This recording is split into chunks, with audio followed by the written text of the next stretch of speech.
stay in good conversation, you gotta tune in to Coffee and Conversation with Collette. That's me. Thursday mornings from 7 a.m. to 8 a.m. on the only station, WHBR TV 33. See you soon.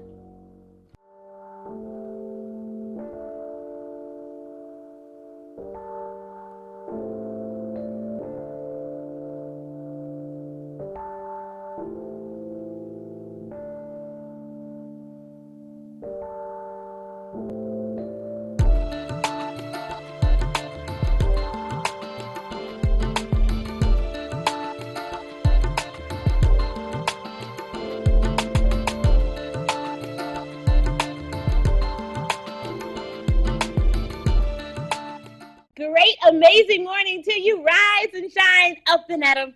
You're officially tuned in to Coffee and Conversation with Collette, and I'm Collette, and I do my courtesy because that's what I do to show reverence to you, because as I share with you every opportunity that we have to be together, that I know that you could be anywhere, watching anything, listening to anything, doing anything, but you make the conscious decision to be tuned into WHBR TV 33, or whether on Comcast 91 or Roku or streaming live, you want to be a part of our conversation. So amazing morning to you. So much is happening.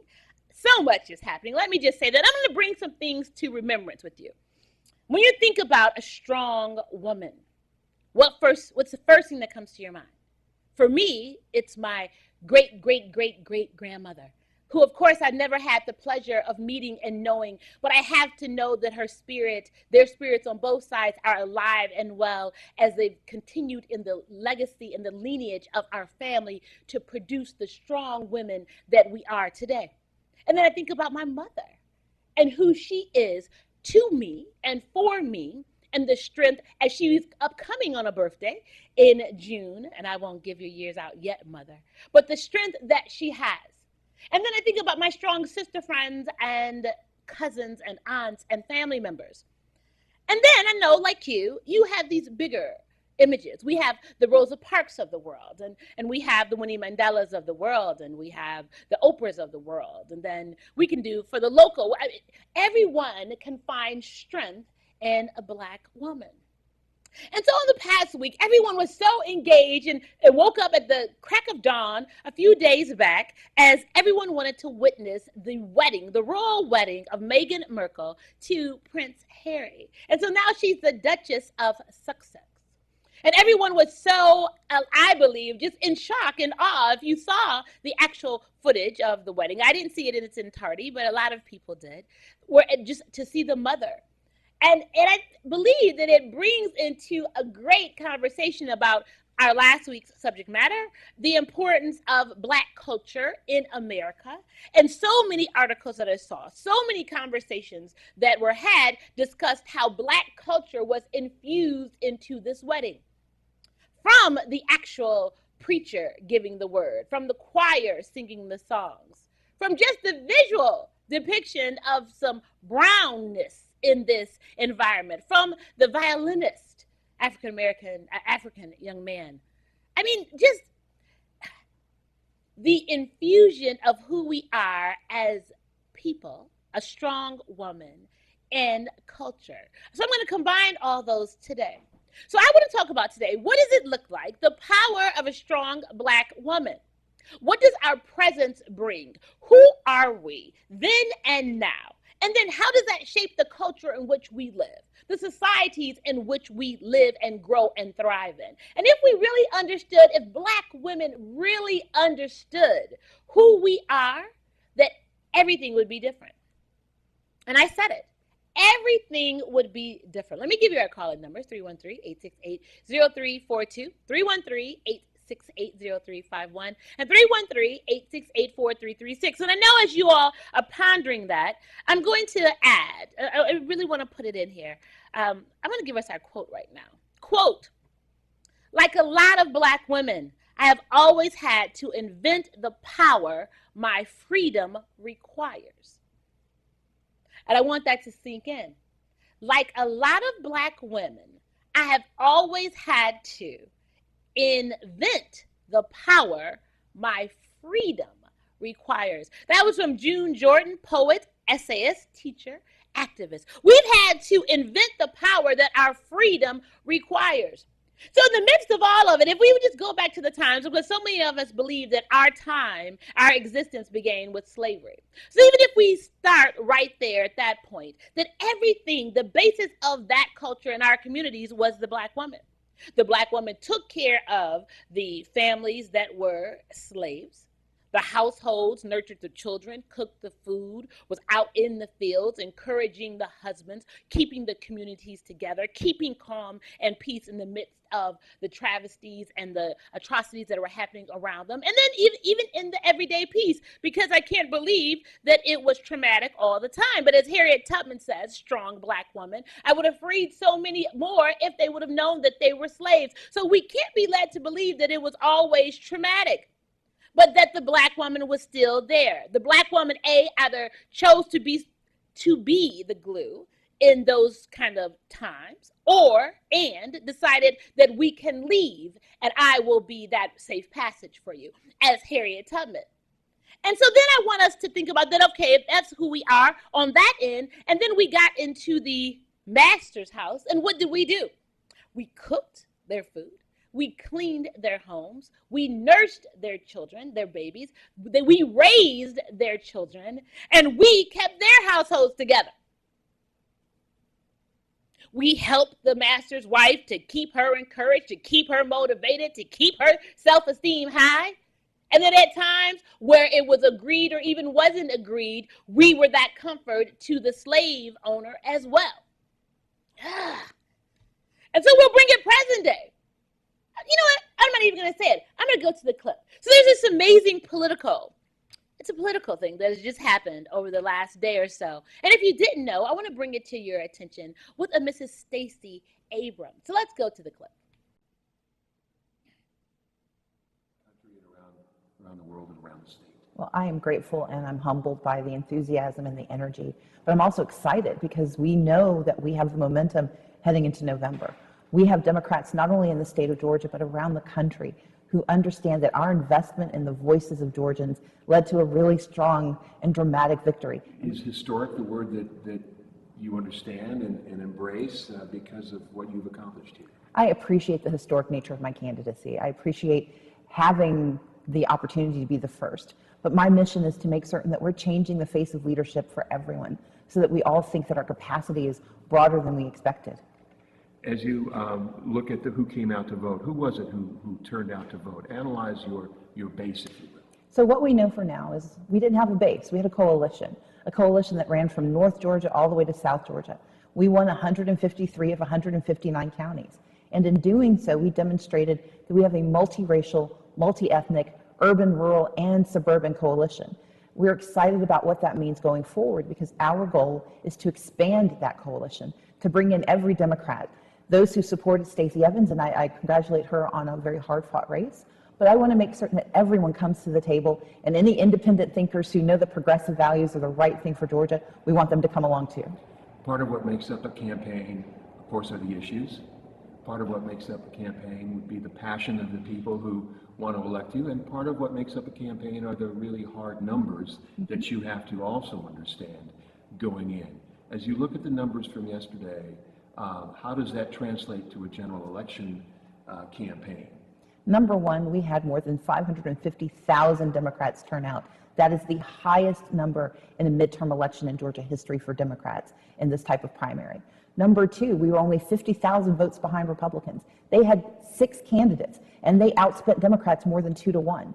The fact that we came so close with a smaller field means that we have the energy behind us.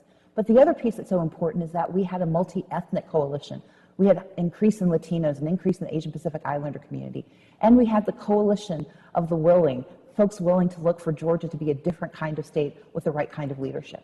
And you answered my next question is if you look at the split 52-48 for all those who voted for Republicans, all those who voted for Democrats, not just in the race for governor, but in a lot of the other statewide races as well. That 52-48 split kind of held across the state and across the different campaigns.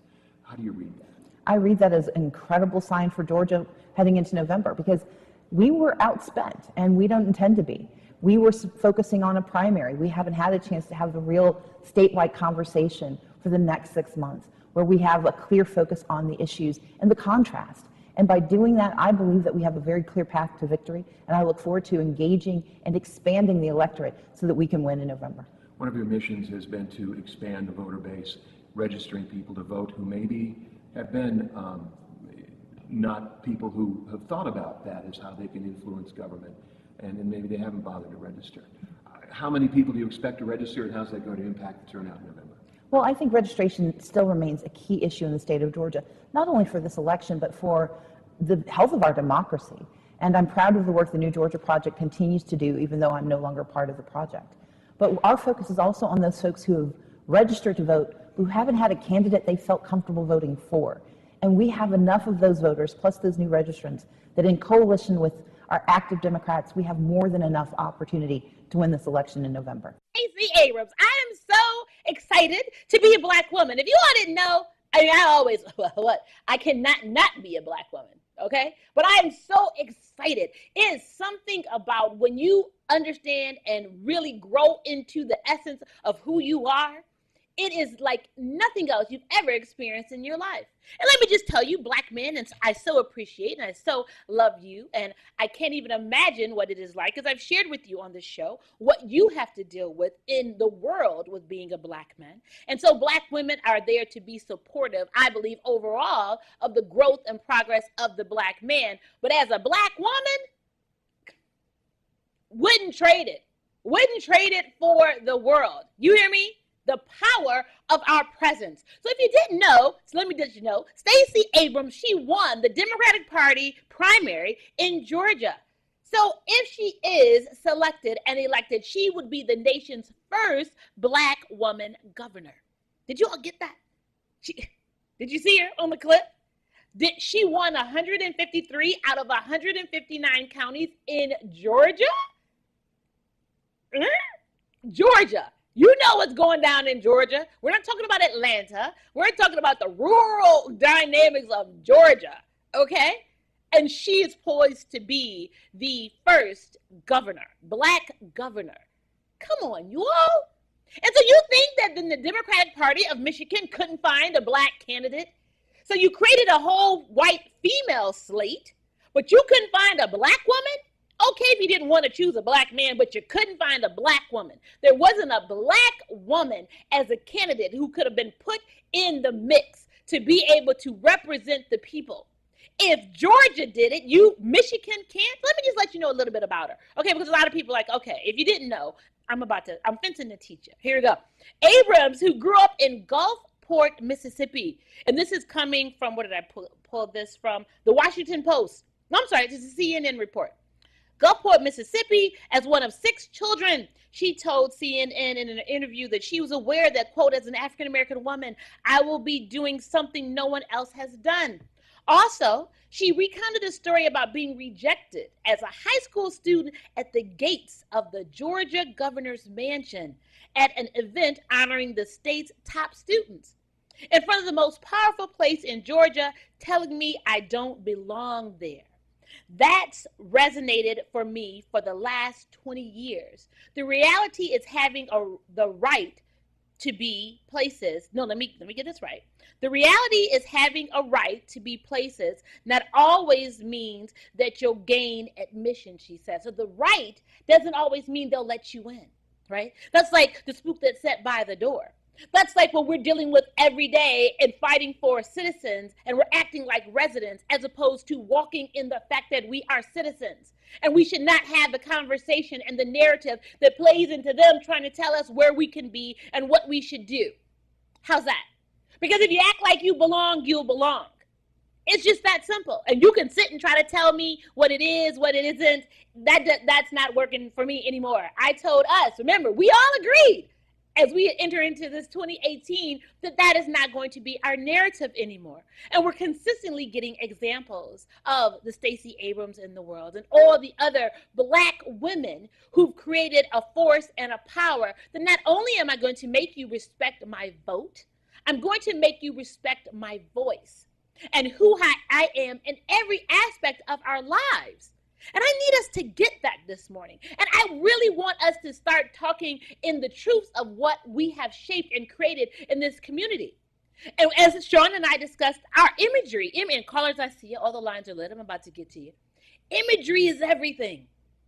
Because if all you do is look at the likes of a Love and Hip Hop and Reality Housewife and all the other shenanigans that are going on and what is played on the radio, and you believe that the images and the entertainment that is presented is the reality, that is what you'll fall into. So then every black woman will believe that the only way that you can have a come up is either you are a dancer, you were a stripper, then you became a video model, and then you hooked up with some rapper or some famous athlete, and then you had a child, and so that's your come up.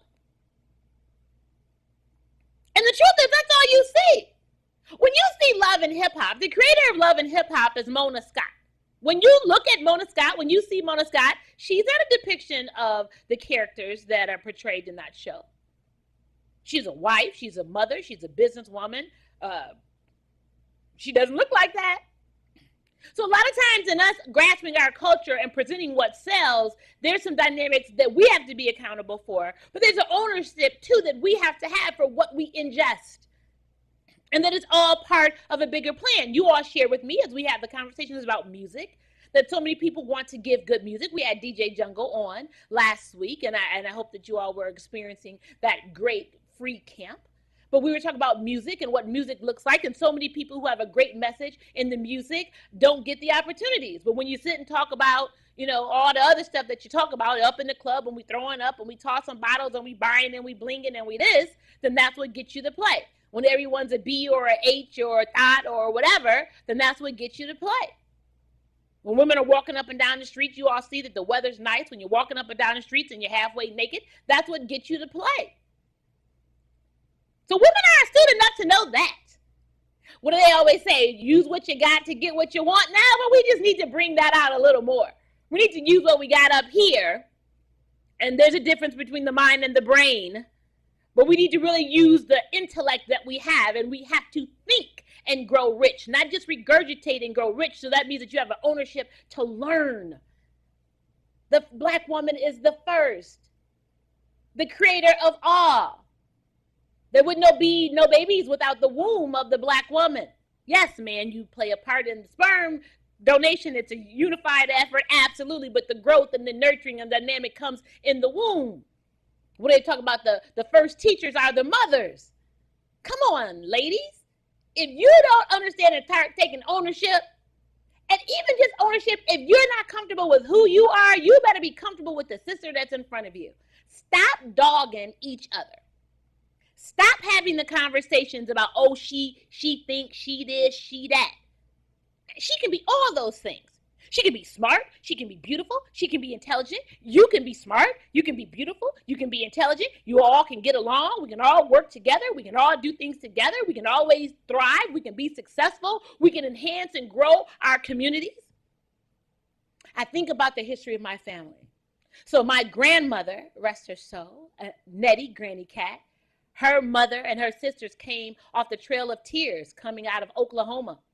And I create the imagery in my mind of them walking up the dirt roads and walking through the passages as they were trying to get into what they believed at that time was fertile land, to be able to raise families and to start a community.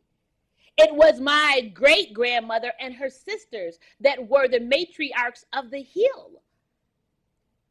That's huge. The matriarchs. So it is out of them that birthed all the rest of the community, my cousins. And so you go someplace and you're related to everyone. And what they had to go through to understand what it was like to cultivate a community. In all aspects, everywhere you go, if it's education, the first teachers. If we talk about the importance of empowerment, the first teachers. To be who you are, to thine own self be true, the first teachers. To realize you are more. Who encourages you growing up? Who tells you that you're beautiful, that you're bright, that you're intelligent, that the likes of a Stacey Abrams, that you can be more, coming out of Gulfport, Mississippi, when you were denied entrance because of the color of your skin.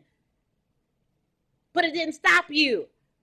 And so right now, if I don't sow anything into you for you to believe who you are and how you can make a difference in this society and not judge anything else based on what's going on around you. Let them all do what they do. But in the midst of all that, we have the images. Don't sit and say that, oh, well, we don't have the images. We do. It's what you choose to embrace and what you choose to work for. You can either not, or you can, or you go the easy route. But it's all work. It's always a challenge. It's always going to be a part of a conversation that you need to have. And Black men, I implore you, what you think is so easy, it ain't worth it. Can I just say that again? What you think is so easy is not worth it. You better get somebody. You better work to have someone, to woo someone, to court someone who can enhance your life. Do I need to say that again? If she doesn't look the way you want her to look, that can be changed. Those things are superficial. Looks fade away. Is she like-minded? Does she speak life into you? Is she articulate? Is she ambitious? Is she intelligent? Is she a nurturer? Is she kind? Is she compassionate? Does she love you? Most important, does she love God? Does she love herself? Does she understand the importance of unity? Does she understand the importance of position? Are you comfortable enough to realize that if you don't know it and she does, she can speak into you and you can receive it and it will make you all better? Because a lot of times y'all don't like that. Strong Black woman. And then I'm going to go to the lines. We do our first Friday movie night. And so we were watching Black's Wall Street, and I facilitate the conversation afterwards. And so I was setting up the conversation, and it was a guy. I thought he was a first time guest, and some other people said that he had been there before, but I don't know what triggered him. But he stood up. I was letting some people in the front have their conversations. He stood up and said, "You let everybody else talk, and you haven't given us a chance." I said, "Well, excuse me, sir, there's a process. These people had their hands up first. I will get to you, So I was trying to be amicable in that. And then he said, "Well, you've talked too much. You say too much." And I said, "Wow. Well, first of all," so then I try to be, you see me, I can be as diplomatic as the rest of them. But then there was another part of me when you want to be disrespectful to me that I could talk the whole time. I have the mic. You see that? I have the mic. So I can talk the whole time and no one says anything. How do you like that? Since you want to take exception with me having the conversation. And so much so that my team members, and Great Morning Dewey and Leverett and Aaron and everyone over at Dabo Sheffield Center, they ushered him out. They came and got him and ushered him out. But the conversation it was Collette. He couldn't handle a smart, intelligent woman setting the tone for the conversation. And he was probably in his early 60s. And so if you can't handle that, you need to check you. Let me say that. So if whoever you have and whoever you choose, and if your life isn't going the way that you wanted and the structure in which it is, and you look at, especially if it pertains to a mate, and she's not bringing it what you need to the table, and you need to really check, that's you, because it's what you chose. Everyone, it's about choice. Everything that we're dealing with, it's about choice. So the Stacey Abrams of the world, she was the best choice. She is the best choice. Okay?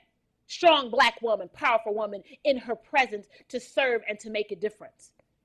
The Meghan Markles of the world. So you will now see, and people will see around this world, that there are women of color. But you all know King George III, his wife, that was back in the 17th century, his wife was biracial. You all don't know about that, Elizabeth. There's pictures of her depicting her full nose and her full lips. So Meghan isn't the first, but she's going to bring light and create a whole new conversation because she says, "I am woman, hear me roar. I am a feminist. I have a voice." So I'm just on fire this morning because I really want us to understand what this looks like and who will we be as a community. Together we will be if we understand who is and let everybody do their thing. That you could be the power couple. You could be it. It doesn't take anything away from you if she's bringing something to the table. The truth is it makes you look better. It makes you look good. As opposed to someone you got to tell what to do all the time. You like that? Is that the control for you? Is that the power for you? She can't think without you telling her what to do. She got to ask. She got to ask you for everything. She got to ask for stuff. That's what it is. Stop. Stop. So we can't even get a household together, and then you're mad because the community and the government and society overall isn't together for you when you can't make the best decisions to govern you in your own life. Okay, I put a lot out there. I hope that that's been enough for you, all the lines. Let me go to the line. Let me do that this morning, okay? Thanks for your patience. Great morning to you. Caller, are you there? Hey, how you doing, Collette? I'm amazing. Great morning to you. Okay. Sure. You know, I said to you once a long time ago when you was when you and Son of Man was talking, Yeah. and I said to you, most of us don't have ourselves inside ourselves. And I said to you again, most of my saltine crackers, tricks with an S, Leroy's, and some Aunt Susan's, but more Uncle Leroy's. Now, I say this, I had a pleasure of meeting my great Auntie Ellen, and I told you that a long time ago, that she said to me that everybody's immigrants here except the native Indians. Yes. And she, our peoples come from Africa. This was what I got from my side of my mother's family. Yeah. Also, she said, too, that our side of the family come from South Africa, and son, you are a Zulu. Nice. And as you go, you will know. I'm going to put this in your head, Collette. Come on. The old heads used to say, if the head died, you ain't got nothing left. She said, I am the truth and the light, and the truth will set you free. Yeah. So see, one day, son, you'll figure it out because you're sensitive that way. Okay. Here's what it meant. You are my sunshine light, Collette. You give light to the world. Yeah. You give that human sunlight that shines inside my head when I open and close my eyes. God gave two natural lights. The sun that gives light to the world, and you, the mother of the earth, who gives that human sunshine light that shines inside our head when we open and close our eyes. Yeah. Close your eyes right quick. Okay. Close them, come on. They're closed. Now open. Your mother is responsible for you with that human sunshine light that's inside your head. That's right. Now you have the great Ida B. Wells, who put hanging on hold. Yeah. Then you had the greatest of all time, Shirley Chisholm, who ran for the presidency of the United States. And here's what was going on. You had people look like us who was against her. And look at Betty Shabazz, and look at Janet Jackson, the first one that went on the Billboard. Here's what I'm saying to you, Miss Collette. Yeah. Most of my information, my hand-me-down information, came first from the mother of earth. My mother been dead for about 64 years. I got a chance to meet my great auntie on that cause, but I'm not glad my mother is dead, but I knew what my mother would have been because my great auntie told me what kind of mother she was. Yeah.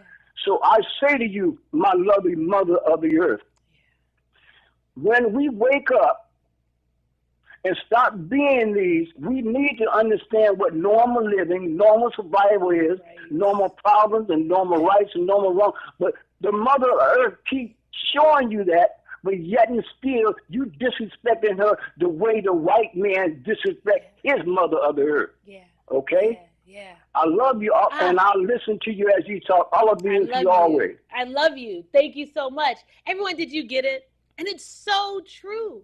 It's so true.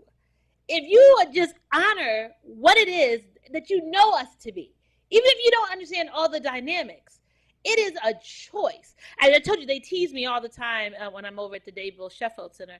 Bishop Sheffield, good morning, sir. He in group meetings and wherever it is, he says, Collette is never without a smile. No matter what's going on, you are going to get a good morning. She's going to make you say good morning. It's a great day. It is this, it is that. I am telling you right now, it will not be any other way. If you believe in God, you should never not be grateful. And that means you're happy. It doesn't mean that everything is perfect around you, but in your gratitude, it sets your attitude and you can change what's happening around you. Did you get that? So no matter what it looks like, who you know yourself to be. So you believe in God. And I'm not talking about religion and doctrine. I'm not talking about that. I'm talking about God. When you understand who God is, and God in you, that when you are blessed through grace to wake up in the morning and have your right mind and the use of your faculties and your limbs, it is an amazing day. That is what you should speak where you go. That's the energy that you should take where you are. And don't let anybody take that away from you. It doesn't mean that you're not going to have life challenges, but I promise you it's a great day. You're going to make today amazing. You're going to open up and learn and grow so that you can be better, because that is the impact that you have to have in your community. Even more so if you don't encourage yourself. Sometimes you just have to encourage yourself, and you can change everything. Do you realize that? You can change it. What people say it is, my mother and I'm going to the line last week, we're having a conversation. I can't remember what it was. And she was telling me that someone said something in essence to let it go. And I said, okay, so then how do we remedy that? And she said, well, what they said. No, I said, well, we don't care what they say. It's not about what they say. It's what they say keeps you in line for where they want you to be. When you think, then you're going to create a way to get the answer. How's that? And you can get, and that's in every aspect, everyone. That's from the political system. That's from our community systems. That's from the educational system. You can think your way to get what you want. And the problem is, if you're constantly deferring and looking to someone else, it won't happen because it's inside of you. Let me say that. So if you want to do the work, that means to be better for you, to be open to who you are, to understand who you are, and really the energy that you bring into this universal space, so be it. Our foremothers, as he said, Shirley Chisholm, have the paperwork right here. Harriet Tubman, I can go on and on. Known and unknown. C.J. Walker, Ida B. Wells, you're absolutely right. On and on and on and on. Your mothers and great-grandmothers and ancestors, everybody. On and on and on and on. Everyone has had a strong female presence, the power and the presence of the woman. It shapes the universe. The Black woman, the power and the presence of the Black woman. You walk into a room, you can light it up. You can change the tone.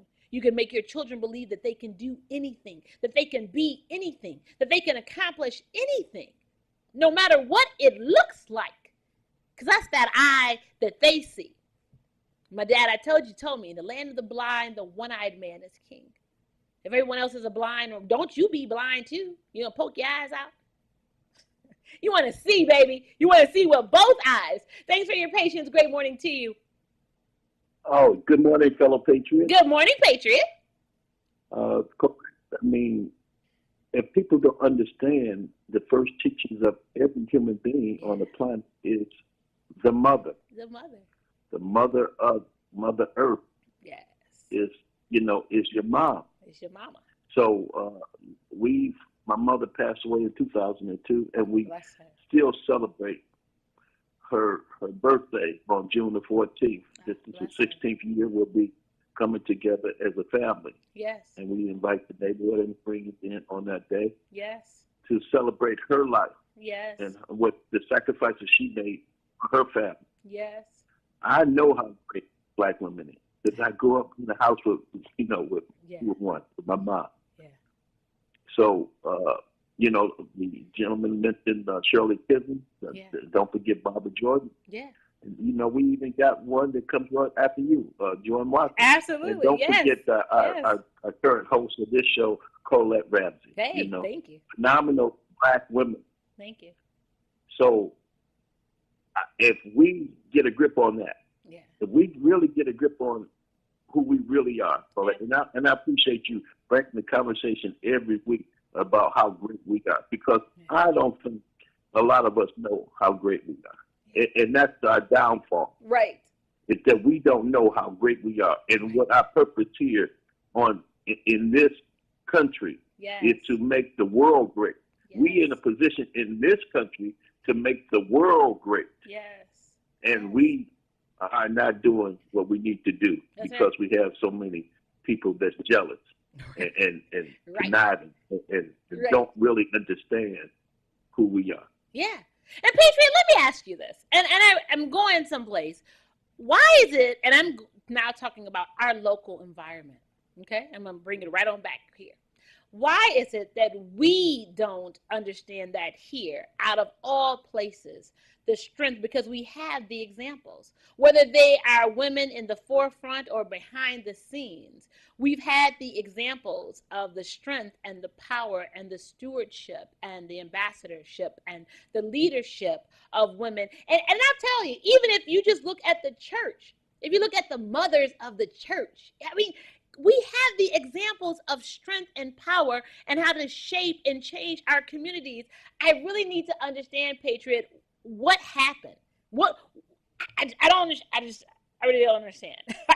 To this day, I'm still trying to understand how we lost our way as a predominantly Black city. Leadership for 20 plus years, Black mayor. I'm missing it. You brought up an interesting point about the mothers of the church. Yes. And believe it or not, some of the mothers of the church don't want women to pastor them. Sure. Okay? Sure. So if women don't understand the power within them and that they are the guiders of the world, then how can you win if the person that's supposed to be teaching you is giving the wrong information? So that's kind of where we are then. So we've gotten to the point that we don't have in those households, in those structures, in the places that we go now, women who understand that. So to the likes and bless the life and legacy of your mother, we don't have the mothers like yours anymore. And so now, was it the new mama that's out here doesn't walk in her power and her presence to be able to teach? And I guess I'm asking because, power doesn't always have to be overt, right? So you can wield so much influence behind the scenes. And you don't have to be the one out front, but you can do all kinds of stuff behind the scenes that keeps it moving and keeps it fluid and keeps it going. I mean, I just trying to understand how did we miss it? Was that the separation of the family? Was that the separation of when the Black man and the Black woman, is that what caused the demise? Because I think that Black women have always understood. In America, we have a great propaganda machine. Okay. And they work it well. Sure. Unfortunately, a lot of our people buy into the propaganda. Sure. And when they see images of us on the news, they start hating themselves. Right. And unfortunately, they don't get the chance to look at WHPR and hear Collette Ramsey's show, Coffee and Conversation. Unfortunately, they are being fed the wrong information. And then again, they are being led to this point. They follow blind leadership. Sure. We have blind leadership. They anything that the politicians or the pastors say, they just follow along with it. Right. And these are paid operatives that are paid to destroy or keep us down or keep the propagandizing our neighborhood to make us keep down, because they know, the people that the power is to be, they know how great we are. So they do anything in their power to keep us down. Yeah. You can't beat us on the regular game on regular rules, so they make up their own rules to change the game every time. And we just fall right on into it, huh? There you go, Collette. So that's the thing. Right into it. So maybe Patriot has put it out there. Maybe that's the truth of all of it. You can't be mad at what they do, because they've always known the greatness of us. We've never understood. We've asked on this show, well, what did you need the Negro for? What did you need the Black man for? What do you need the Black woman for? Because if you didn't have us, you wouldn't have America. You wouldn't have the societies in which you live. You wouldn't have the revenue streams in which you do. You wouldn't have the foundations. You wouldn't have the education, the intellect. You wouldn't have any of that if it weren't for us. And so there's no part about that then that we step back and say, okay, this is why this is, right? And we give all of our power to everyone else, that they can change it, they can make it better for us. But our mere existence has created what we know this to be. We just give it away, Collette. We just give away our God-given ability. Yeah. We love to give it to them instead of having it and keeping it in our neighborhood. Yeah. And that's unfortunate, Collette. So like I said, you every week you keep on putting it out there. Maybe one day it'll reach them that how great they are. Sure. Sure, absolutely. Or if not, you know what, then I would never, I don't know if you all have heard of this. I don't know if it's like a joke or it's a satire when the guy says he goes to heaven and he walks by and he sees all these boxes. And of course, I might be missing the dynamics of it, but he sees all these boxes with his name on it. And he's like, no, wait, I don't want to pass those. And the guy's like, I don't know if he was talking to Jesus. And he's like, no, I want to, it has my name on all those boxes. Like, I want to know what it is. And he's like, no, you don't really want to know. And so ultimately he found out, he's like, that's everything you could have had. And so I don't want us to, when we get to the end, whatever the end is, whatever that looks like, to then have an awakening of what we could have. And I mean have from how we can effectuate a positive change where we are have, not material have. Because material have means nothing. That's just something to do. It's a fleeting moment to say, oh yeah, I got this, that's cute, and then you're done, right? I'm talking about what you could have as in legacy, what you can have and how you could sow into someone's life, what you can have that you could lay the foundation for greatness in your families, for togetherness, for love, for care, for compassion, if you walked in your power, if you walked and understood your presence. And Patriot, we absolutely. And I want to believe that there are more of us that do, but we just don't know about it. We just don't see it. We just believe it to be true than those that don't.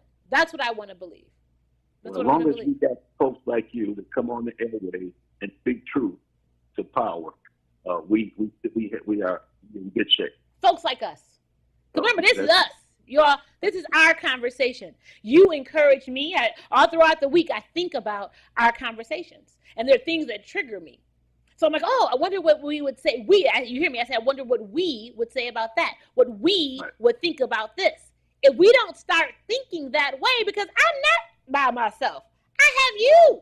You have me. That's what this thing is. Once we create the collective, you just gotta get that in your mind, that we don't have to be the same person, but we have to work together.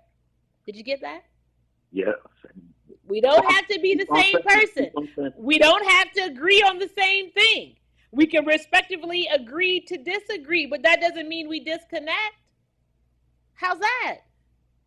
In our humanness, I don't leave you. You don't leave me. Now, if I'm detrimental to you, absolutely, you need to get rid of me.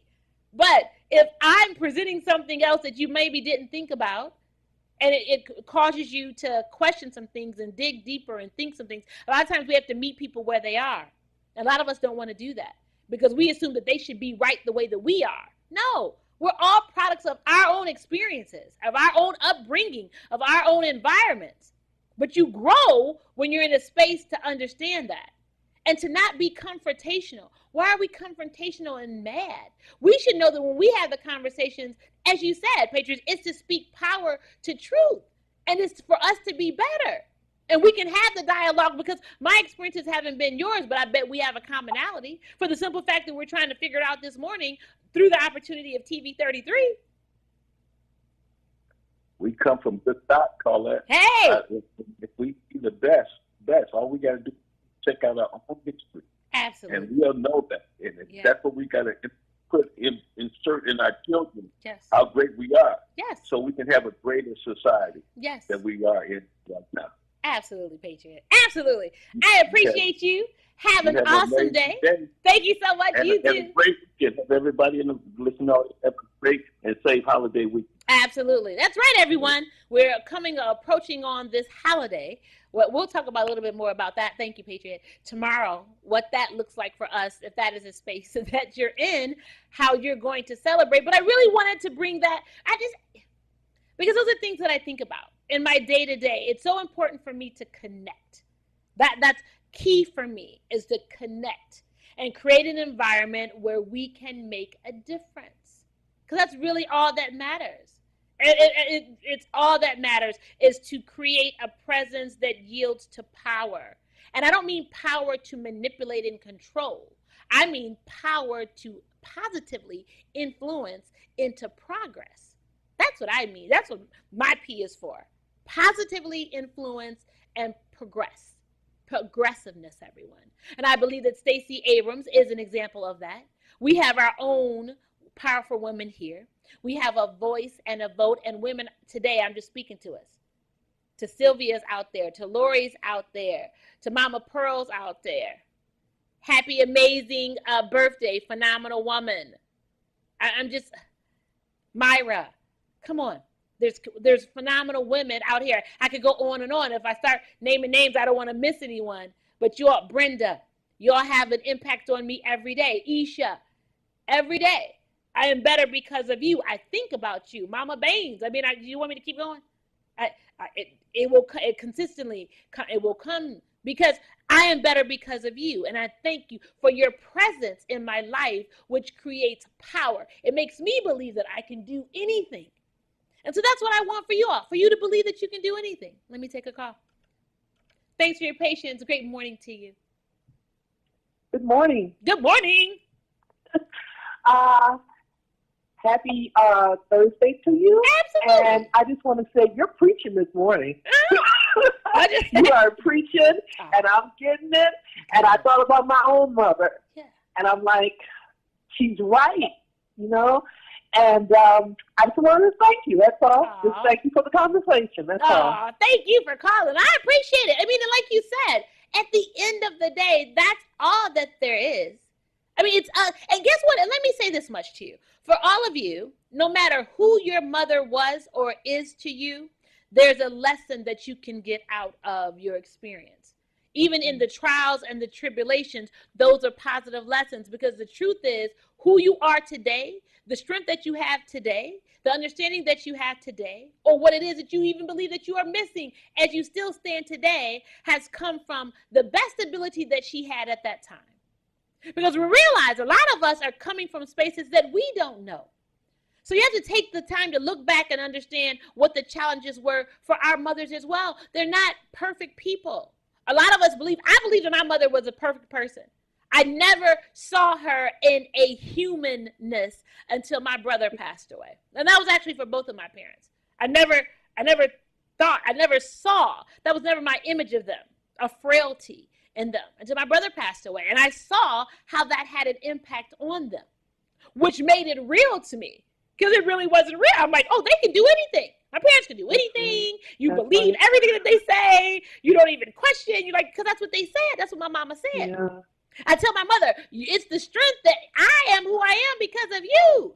When my dad decided he wasn't going to send me back one summer for school, and my mother was like, okay, that's what we're going to do. So it might have been like 8 o'clock that night. He's like, nope, not sending Collette back. Okay. Do you know that next morning by 9 o'clock, my mother was flying around the hill in her blue Cutlass. She had got in the car from Detroit and drove from Detroit to Arkansas by herself to come and get her daughter.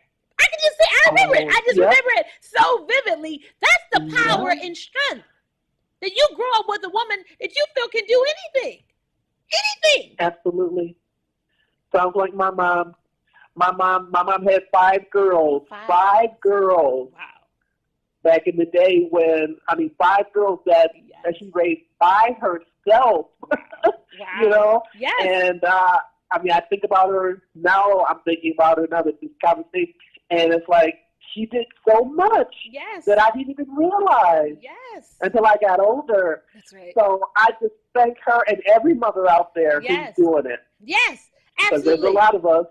Absolutely. I'm just telling you, at the end of the day, and that's the strength. And maybe so when we see the likes of a Stacey Abrams in the modern day growth in the political world, and we can throw out all the other names of women who are taking ownership for their power and their presence. You, Kim, everyone who says, you know what, it has to be something else. And I want to be a part of a bigger conversation because I know that I bring something to the table that can make a difference. Just for the simple fact that we can have a commonality in the conversation will make a difference. It has an impact because we speak that life into each other, everybody. That's what this whole thing is about. It's the understanding the presence. Your presence makes a difference. As our initial caller and bless him, what he said, your presence creates energy. Do you know that? You all understand that? We're spiritual beings. Whether you want to, I'm not talking about religion. We're spiritual beings, and so we connect with each other. We bring energy, positive energy, negative energy. Be very clear. Folks bring energy with them. When you're conscious of that, especially women, the presence of who you are changes everything. It will change how you feel about you. It will change your personal social lives. It will change your children's lives. It will change your family lives. It will change everything. And so today, that's just what was important to me. I thought in my mind, it's always interesting what I believe I'm going to start off with, but this is where I was led to as we get ready to wrap up our time together. So Kim, of course, I appreciate you. Make today amazing. And for all of you out there, thank you. Thank you. Thank you. And so for all of you who have tuned in and you're listening, and I hope that this was something to give you just an aha moment to think about, to realize the presence, the power, the women in your lives, or as a woman, who you are to other people, and more importantly to you, who you are to yourself.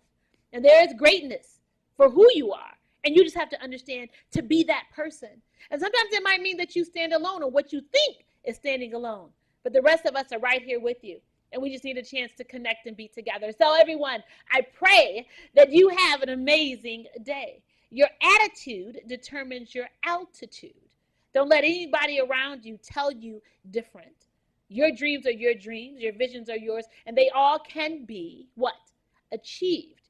It's a process. It's a journey. We learn and we grow as we go. So I appreciate you all today. Look forward to the conversation tomorrow. Make today amazing.